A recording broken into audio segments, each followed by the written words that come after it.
Welcome to The Wireless Way, where wired meets wireless and connectivity becomes strategy. I'm your host, Chris Whitaker, and each episode explores the technologies changing how businesses connect, communicate, and compete. From mobility, IoT, and AI to cloud, cybersecurity, networking, and the intelligent edge, we talk with the leaders shaping what's next. If you're a technology advisor, IT leader, channel partner, or innovation builder, you're in the right place. So plug in, tune in, and join us as we identify the way, map the way, and lead the way. This is The Wireless Way. Let's get started.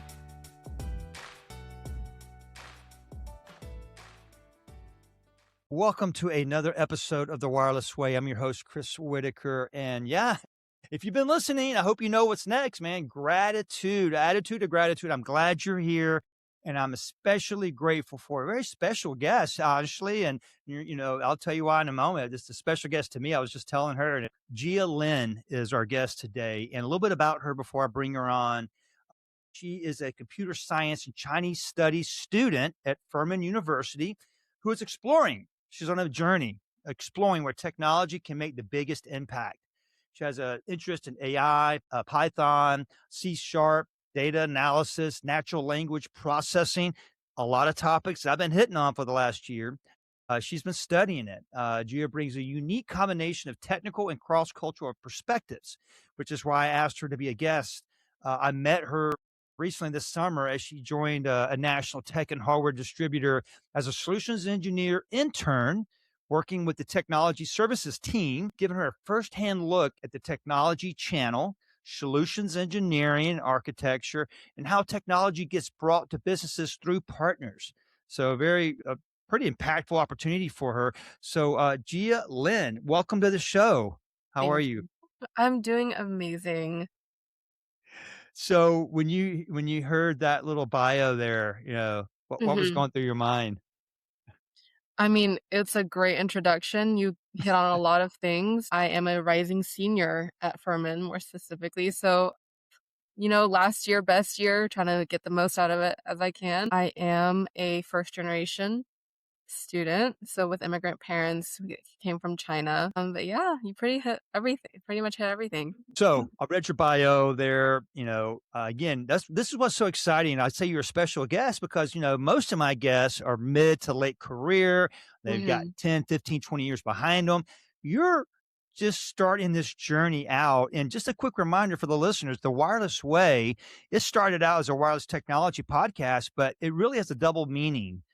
Wireless is no strings attached, no judgment in the ways, the path, the journey, and the adventure. So I was really interested when I first met you thinking, wow, you're at the beginning or you're in the middle of this beginning of your journey. Again, I live my life. I'm kind of on the back nine of the golf game and you're still in the clubhouse, getting your shoes ready and whatnot. And I'm not even a golfer, so I don't know why I use that analogy. But so my first question for all my guests is like, what's not the bio? You've already shared a little bit, but what else can you tell us that we get to know you a little bit better? Let me think. As you've mentioned, I'm a Chinese major because my family is like nationality wise and ethnicity wise from China. So I grew up speaking the language. I'm in tech specifically. I'm currently interested in cybersecurity, cloud, and potentially full stack. Those are the things that I kind of want to explore as potential career paths or just as interests. Yeah. Any hobbies? Anything you do when you're not studying technology and going to school? What's Yeah. your off time look like? Downtime? I love going to the gym, being fit and like lifting. I would prefer lifting weights. I do not appreciate cardio. I enjoy cooking a lot. I enjoy reading and spending time with my friends. Fun. That's excellent. Fantastic. It sounds like a good. Yeah, it's funny. I don't know if you've seen the TV show The Office. There's that one Mhm. clip. There's a clip that's been viral for some time where Andy, one of the characters, goes, why don't they tell you when you're living the good old days that it's the good old days? Yep. You don't realize it's the good old days until they're old days, meaning they're in the past. And I think that hit home with a lot of us because I would argue, having been in your shoes to some degree, it's like, hey, I miss those days. They were the good old days, and now Mhm. I kind of look back. So, but that also makes me look at today it's like, okay, well, today I have an opportunity to make it a good day too. How can I do that? So anyway, Yeah. I I'm gonna mean, do my something. best. I told you I have 4 kids, 3 daughters. I'm gonna do my Mhm. best not to go into dad joke or dad advice mode. I'm gonna try to stay true to my job here as the host of The Wireless Way, but, it's always tempting, to give advice even when you didn't ask. But, so moving on, the internship.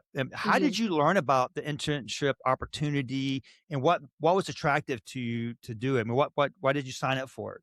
Yeah, so I learned about the internship opportunity through a career and internship fair at Furman. So it was my very first one. I was very nervous, but went up to the ScanSource booth and I met Joey and Sophia, and they were able to talk to me about ScanSource, what they do. I also did research them and I understood that they worked with a bunch of different types of technology.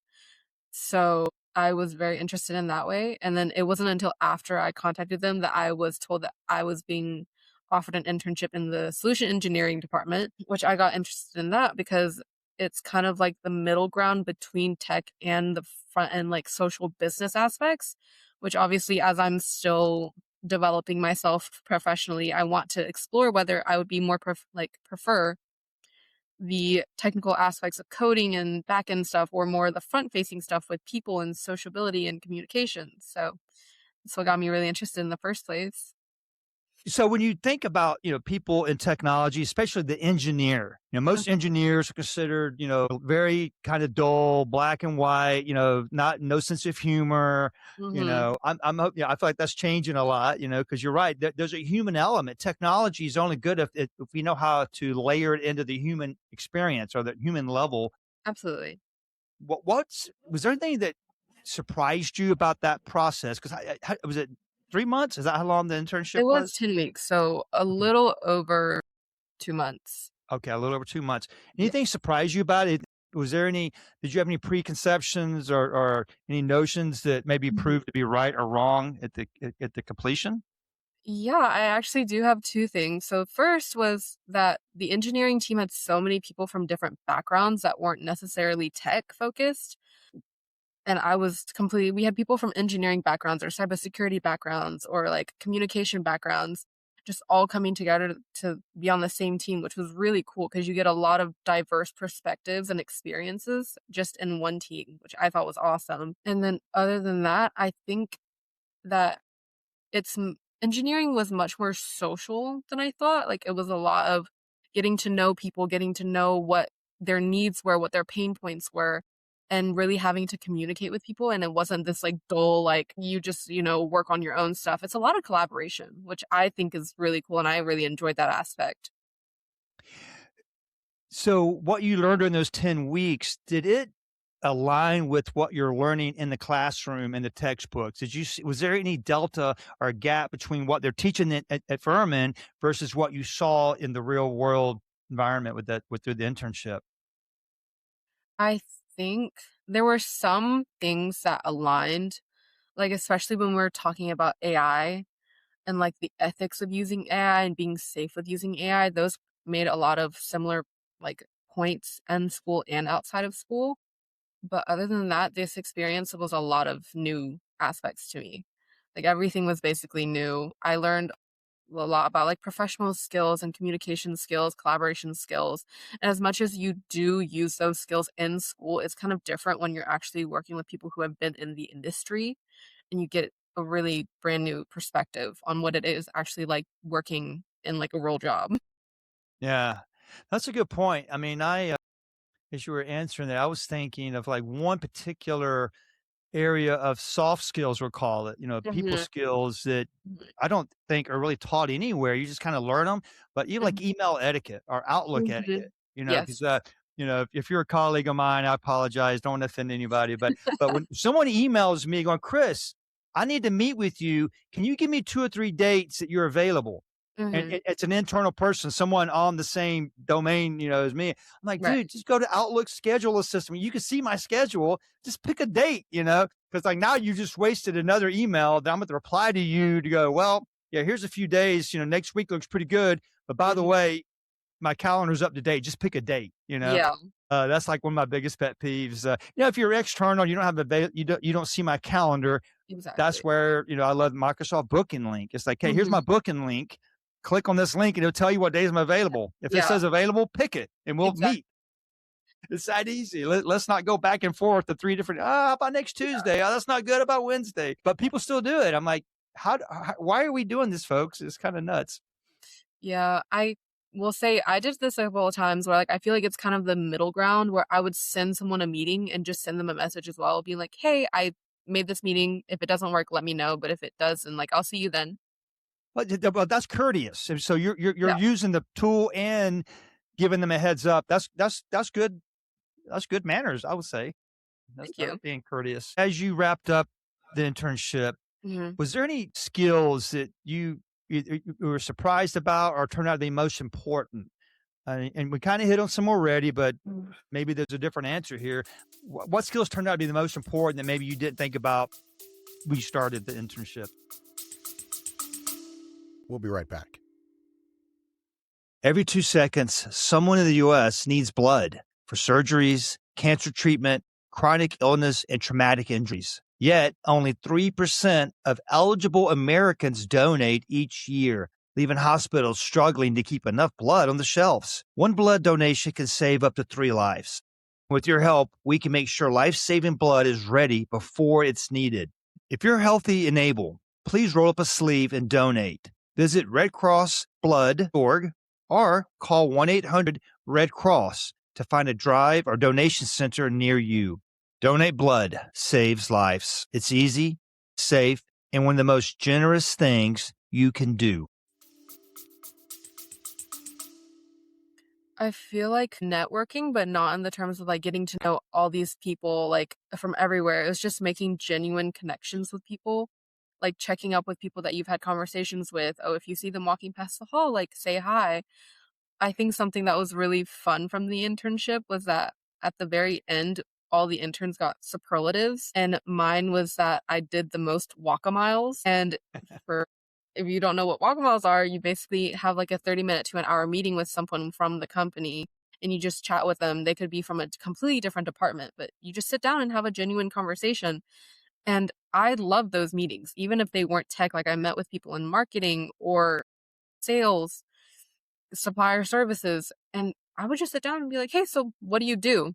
How does your work help? What is the most challenging parts?" And just getting to know people, and that was the most valuable. Like, I would see these people again, they're like, "Hey, I had a lovely conversation with you. It was so nice to talk to you." And I felt the exact same way. Fantastic. That does not surprise me. I'm so glad to hear you say that because I do agree with you. I mean, I think again, I love technology, but at the end of the day, if you're and by the way, the beginning of the day, that human interaction is what it's all about. I mean, we Mhm. need to get to know each other, understand because again, I would say technology can't solve the problem if you don't understand why it's a problem. And the only way to understand that is to talk to somebody, Exactly. understand what they're trying to accomplish and whatnot. So that's a really cool answer. You kind of hit on it earlier, Chinese studies Mhm. and you're doing computer science. Do those two disciplines complement each other? Maybe just share with us a little bit what you're doing with both. Yeah. So I will say before coming to my internship, I thought they were 2 completely different animals. Like, I didn't think they meshed at all, but after the internship and talking to a couple people, like my manager, like my team members, I remember telling one of the people that I worked with, "Yeah, oh, I'm computer science and Chinese major," and immediately he was like, "Oh, you can work for the CIA." I was like, You're like, well, I did not think of that. yeah, I actually didn't, but that's really cool. And then talking with my manager, and he was like, it's actually a very valuable skill that you know a different language because, you can talk to those people, you can communicate with those people. And again, coming back to the communication is key. Like, you're missing out on a whole demographic of people because you don't speak the language. So if you do, you can understand their problems, their pain points, what they need, and help them. So I think that they do mesh very well, more than I even expected. Well, yeah, you think a lot of the technology hardware is Hmm. manufactured in China. Yes. I mean that there's a lot of OEM, hardware manufacturers that they have offices and presence in China. So yeah, That's a good point. I mean, you have, probably career opportunities that a lot of folks don't have available to them just because of that. Yeah. I hope to continue to develop my Chinese skills, but Yeah. Have you figured out what you're gonna do with the computer science education? I mean, what's your have you thought through a career path yet, or is that still a work in progress? yeah, so I've definitely, I think, reduced the number of paths I want to explore through my internship experience. Solution engineering obviously being one of them. Experiencing it firsthand, it was really cool to see like the partners and suppliers and everyone working together cohesively. That was really amazing. But even within my team, like I had people who specialized in cybersecurity, so that made me want to explore cybersecurity. So I plan on taking some certificates, seeing if I'm actually interested, as well as cloud.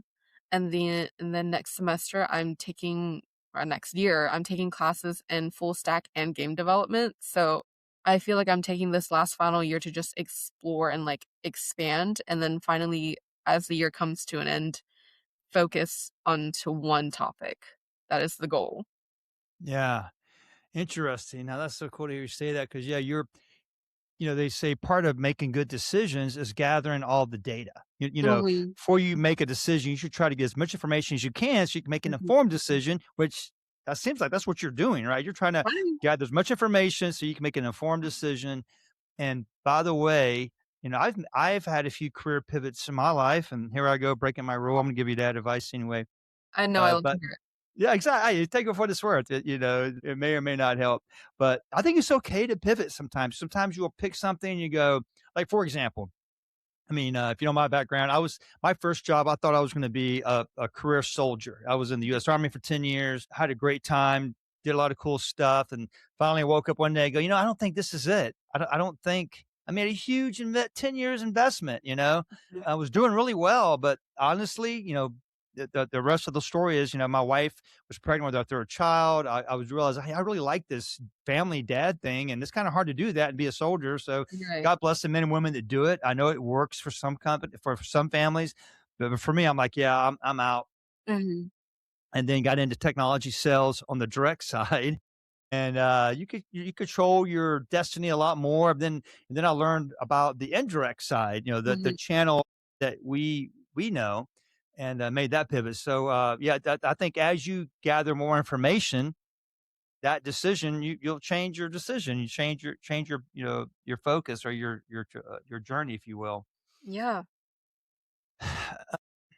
You see, kind of speaking of pivoting, changing topics a little bit. AI, artificial Mhm. intelligence, is all the rage. You can't go anywhere or read any news, miss financial news, it's technology news, it's everywhere. And I'm loving it. I know some people kind of roll their eyes now when you mention AI, but it's Yeah, like, no, this is here to stay, guys. And it means different things to different people, I feel like. And everyone's at a different level of adaptation, if you will. So absolutely. you've been studying it, you're working with AI in school, natural language processing. What excites you most about where AI is taking the technology industry and our non-technology lives? What's your Mhm. thoughts on that?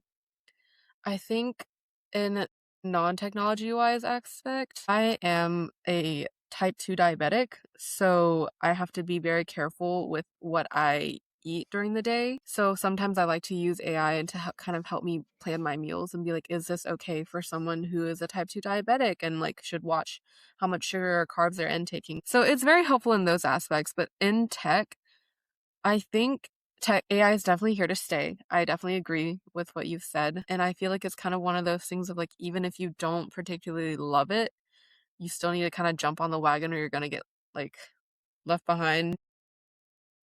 Right. I would say I'm sort of an optimist. I want to see the good in AI, so I would love to see how it could come to help, and, like, specifically one of the cases is, like, in coding. If it's one person coding, you get that one person's bias in coding. However, if you're using AI to code, maybe it could cross or close some of those gaps, some of those biases, or like that's what I hope, you know? Yeah. Yeah. I share that with you. I'm a perpetual optimist. At least that's my intention. And I say the Mhm. power of intention is powerful. What you intend on doing generally is a guiding light. So I agree with you there. I mean, that's funny. I've been using AI for my own health journey too. Been trying to eat healthier. Here's my PSA for all folks: take your heart health seriously. So I had a little scare recently, a month or so ago, probably during your internship. But it was so cool. It really didn't impact much of my time, but I had Mhm. a blockage. I had a heart blockage, and it's hereditary in the family and all. And so I went and got a heart scan done. They're like, "Yeah, Chris, so we got to take care of that. You got a blockage in one of your arteries, and if you don't take care of it, you could die." So it's kind of like, wow, probably should take care of that. So Yeah. but that changed a lot for me now, because Mhm. now I've always been kind of health conscious and try to eat healthy. But yeah, to Mhm. your point, I go to ChatGPT and I loaded my test results in and going, hey, what do you recommend? And is this medicine make sense with this medicine, whatever. So Mhm. without that, I would have to wait 2 weeks before I go talk to my doctor for five Yeah. minutes, right? So it gives you a lot more control over the information and I think it's fair to say. What do you think on this? I mean, do you take the output of AI at face value, or do you? I think it should be healthy to kind of challenge it. It's like, hey, help me understand why you say that. What's your data sources? Because we all know, Yeah. I feel like all AI wants to please you. Wants to give you the answers it thinks you want to hear. Yes. So I think it's probably a healthy habit to challenge the output. So how do you deal with that? I think because of my experience at Furman, I did have a course about like ethical dilemmas, so like the ethical use of AI. So I got to dive a little bit deeper, which I think is really important, especially becoming even more important for not just people in tech, but everyone, how to use AI correctly. Like we went into a lot about like putting your personal information on AI, which you definitely should not do that because then you're just feeding that information to them. But yes, I definitely do challenge the outputs that AI gives me. I will sometimes I'll straight up ask it like, are you sure? Like, can you double check that and make sure you're correct? Or That's if it's right. straying from the topic, I'll be like, you're straying from the topic. This isn't what I'm talking about. Please Oh, that's a come good back. one. Yeah, please come back to and focus on what I was asking. And a lot of times I'll sometimes even fact check for myself. I'll Google, like when I'm looking up meals, I'll Google, be like, hey, is this actually like how many calories or how many carbs or fat or sugar is actually in this? So just fact checking and making sure that everything is correct. But I would say take AI with a grain of salt. Yeah, it's just another tool, right? I mean, you think about a toolbox. My dad was a home builder, so I love this analogy. Toolbox has a lot of screwdrivers, wrenches, Mhm. pliers, socket sets, hammers, and there's all kind of tools in there. And every tool has a different purpose that you Exactly. use for a different task. And I think that's my advice to people to look at AI. It's just a tool. It's not the end all be all. It's valuable. It can make your life easier, but yeah, you got to challenge it from time to time. And I like how Mhm. you said there, stay on the task because you're right. It will just start going down these rabbit holes. You're like, whoa, whoa, whoa, whoa. Like that's How is school? How is Furman or not even your school specifically? But what's been your experience as a student? Is AI because you occasionally read these articles. I follow a lot of anything with AI in my algorithm. About professors that failed half the class because they Mhm. determined that they used AI to write their Mhm. paper. I mean, has it changed? Do you think the education process at the college level? Is that a challenge? I mean, is that a topic? Do they have policies around how you can use AI or not use AI in your studies? Yes, there have definitely been an increase in policies on AI usage, especially I think at Furman the last year. We had like a whole AI board created, I'm pretty sure. But it's a it's a conversation that every professor need or should or would have in their classroom before like it's part of the syllabus almost. Like whether AI usage is permitted or not, to what degree is AI usage permitted, and typically in class, if AI is allowed, the professor will very verbally say, like, you can use AI for this. You can use AI to create a study guide, or you can use AI to help you study.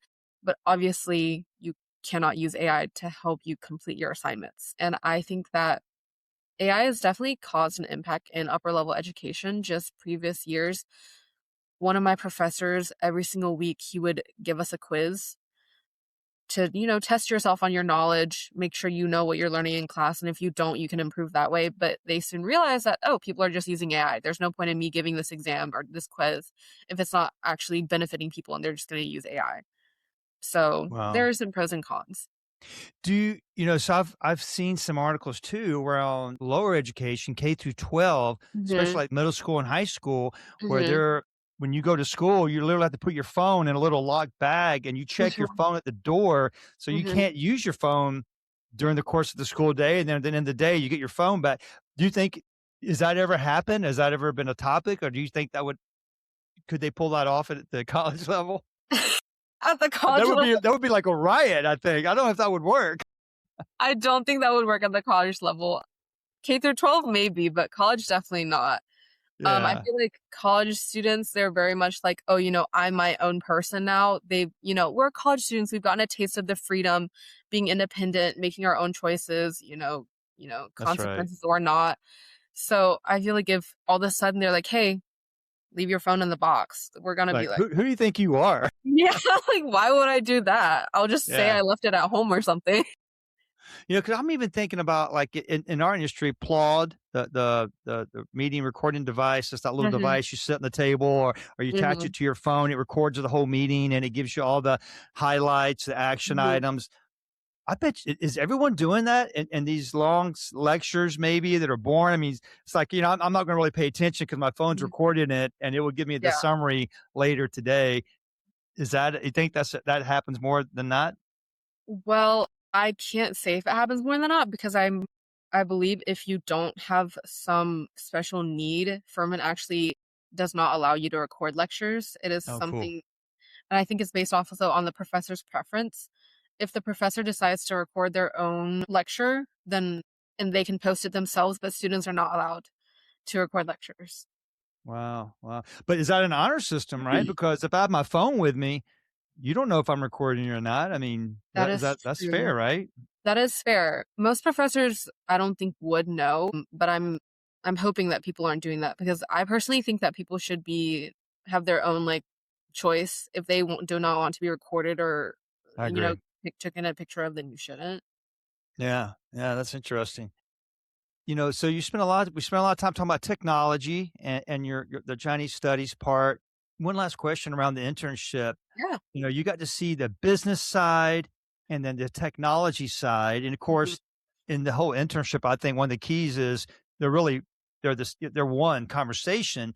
But was there anything about the business aspect of making money and being profitable and the business conversations versus the technology conversations, did one attract you more than the other? I think first of all, it was really cool to see the mesh of both Right. because I don't feel like a lot of people get to see that, and I feel like solution engineering is such like an underrated career field that people, especially in the youth, don't even know about because I'll tell my friends now, like, "Oh yeah, I'm solution engineering intern," and they'll look at me like, "What is that?" And I'm just like, how can I explain this in a way that you will understand?" But it was, I think, tech wise, I can't say if one or either pulls me either way because I like both. I like Yeah. the tech aspects, I like the coding, I like, you know, making stuff, but also I like talking to people. I think it's really cool to get to know people, and I'm honestly surprised every single day that you will never know where people or connections will take you. Because even you, Chris, like, Yeah. who would have known I would be on a podcast because I went to an internship? Like, this is amazing. Mm, which I think is also another really cool thing about the solution engineering field and what I will keeps me continually like drawn to this field is that a lot of the engineers that I met also code. They make side projects. They make things on their own, which I like that because I feel like again, like you just get a bit of both. So, Yeah. Well, I tell you, I think that's kind of the takeaway. And that's a great answer, by the way. And again, like I told you earlier, there's no wrong answer. It's your yeah. journey, it's your career, and it is sometimes trial and error. But one of the takeaways from what you said to me was, if you can understand the technology and now AI and how it relates to companies being profitable, ooh, Mhm. that's high value. I mean, it's not Mhm. everyone has that skill. There's a lot of accountants and, I jokingly call them bean counters, the accountants and the finance folks, they know the spreadsheets and they know the numbers, but yet they're like, I don't understand why someone would buy this over this or how Exact that's this. Is this compatible with this technology? So exact to be bilingual, as you really are, or trilingual, whatever, to be able to speak the technology and how it impacts the business, that's where it's at. I mean, Mhm. I think that's what I try to do. I try to help companies, see the value in doing this tech refresh. It's like you keep doing it the way you are, but just know your efficiency and your effectiveness is impacted negatively. Or you could look at this new technology and get it done in half the time and the cost of money, the faster you could recognize that revenue, the more profitable you will be or be Yeah, more efficient or effective. Yeah. So that is really, I'm happy for you. And I well, know sure. we're just casual acquaintances through this internship, but I'm actually proud of you too. I think this is great. I can't wait. I definitely hope we stay in touch. I like to see where you go after you graduate, and and you're right. You have a lot of friends you've made here through this Yeah. internship. But as we wrap up, is there anything else you wanted to hit on, or any other uh, information or your young youthful wisdom you can leave with us? I mean, any other thoughts? And this is gonna sound a little naive because I'm only just starting, but to even just like underclassmen or anyone in life, like just do it scared. That's honestly the biggest life lessons that I've learned. Like do it scared. Because I was scared going to the internship fair. And then look where it got me. It was the first internship fair that I ever went to. It was a great experience. I walked to a bunch of booths, talked to a bunch of people. Like I've never heard of solution engineering, but I did it anyways because it's not like it's gonna hurt me, and it's a great opportunity to explore what I'm interested in. And meeting and even in the internship, it was such like a we're all just here, all the interns, we're just here, it's 30 of us. We're just trying to make the best out of this experience, talk to them, meet new people, do everything scared. Because I'm gonna tell you, I was nervous the very first day walking in. I sat at my table and I met this girl, and now me and her are like the best of friends over the course of 10 Nice. weeks. Just because I was like, you know what? We're all just people. I'm just gonna talk to her and see where it goes. Do it scared. That's right. Do what's scary. Is that how you want to? Yeah, you're right. Risk and reward. If you don't take a risk in life, that's one thing I've learned. There's really no reward. There's no Hmm. reward for playing it safe. There's no reward for staying put. So yeah, again, that's why I'm happy to know you because it's inspiring for me. Again, You. that's a good reminder. Do what's scary. Take a risk. There's always a benefit. Either A, you'll learn something new, or B, you'll learn what not to do again. Right. Yeah. Because even if it's scary at the end of the day, like you gotta do something. So That's might as well right. just do it even if you're scared. Yeah, there's a lot of folks that have not taken risk and, that are stuck in places and they don't like where they are, but they're not willing to get out. That's what they call it, get out of your comfort zone. It's kind of Yeah. scary to get out of your comfort zone.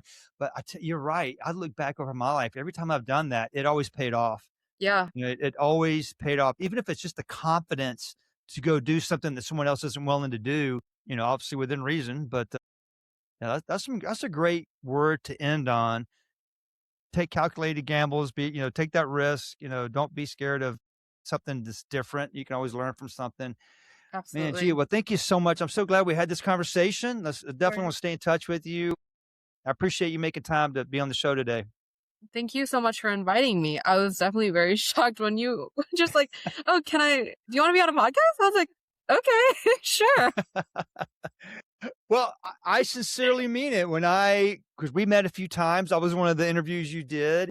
Yes. And I thought, wow, this young lady, this young person, man, this is good to see. Because by the way, there was a time a couple of years ago, 5 or 6 years ago, this organization called CompTIA, another trade organization, they had a whole breakout session over the generational changes in technology, and there was Really? this concern that there's not enough young people getting into technology, and that the technology field was shrinking because Really? people, yeah, this was like 5, 6 years ago. There was all these studies that, because like I would say, I can't speak for my whole generation, but it was something new and exciting, right? But Mhm, yeah. for your generation, you were born and it was here. It wasn't new and exciting. It just was. So I think there was some of the theories there. It's like, hey, is it because it's just natural for young people? They don't see the need to someone has to be who's going to invent the next big thing, Mhm, mhm. So it was really interesting, and you're right through the internship and I'm so happy that there's a lot of opportunities for between colleges and advanced ed and companies doing internship programs that that thesis from 5 years ago is probably wrong. there It's are young people interested in continuing on the journey of, hey, where do we take technology from here? Because man, I do believe there's a longer roadway ahead of us than people realize.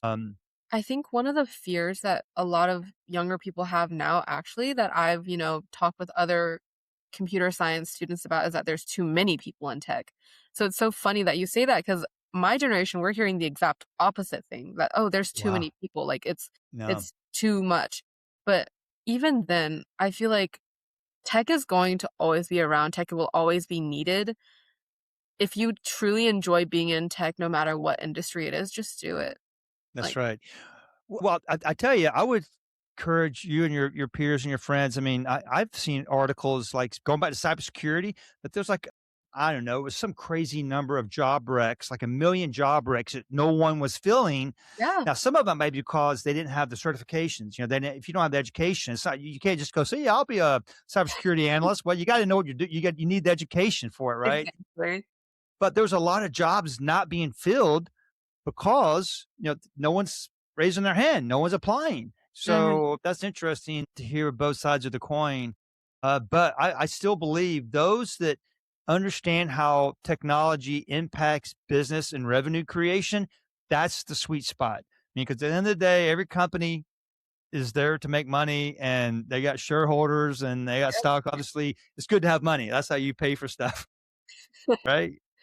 I mean, to anyone who's in college, I would recommend doing an internship. It's very beneficial. I've like so much Yeah. mentorship from just this one experience. It was my first internship. So I've learned so much from everyone around me. Honestly, even if they're not in your industry, ask for life advice. I did that so many times where I would just be like, so what advice do you have for someone who's my age, kind of about to graduate, wanting to explore the world? Very cool. Great advice. We can end it on that. And check the show notes. I'll have information about if you want to learn more about Furman University. We got to plug them right there. Again, Yeah. That's good for you there. And thank you so much again. I really appreciate, and we'll close it for real this time. well, thank you so much for inviting me. I've really enjoyed this experience. Yes, absolutely. And there you go, folks. Another episode, a kind of a different take on the wireless way. And I was thinking about it in 5 years. I don't think I've ever had a conversation like this. So it's very exciting. And again, if you're a young person or you have children that they're trying to figure out where they want to go in life, share this episode with them. I think it's really going to be a benefit to them. And I appreciate Gia sharing her story with us. And until next time, we'll see you around on the wireless way. We spend a lot of time talking about technology, innovation, and the future of our industry. We chase goals, deadlines, and the next big opportunity. But none of that matters if we don't take care of the person behind the career. Mental health is just as important as physical health. It's okay to slow down, unplug, ask for help, or simply check in on someone you care about. Sometimes a simple conversation can make all the difference. If you're struggling, know that you're not alone. Reach out to a friend, a family member, a colleague, or a mental health professional. And if someone comes to you, take the time to listen. You may never know how much that moment matters. Till next time, keep learning, keep leading, keep connecting. And as I always say, identify the way, map the way, lead the way, take care of your network, take care of your business, and most importantly, take care of yourself.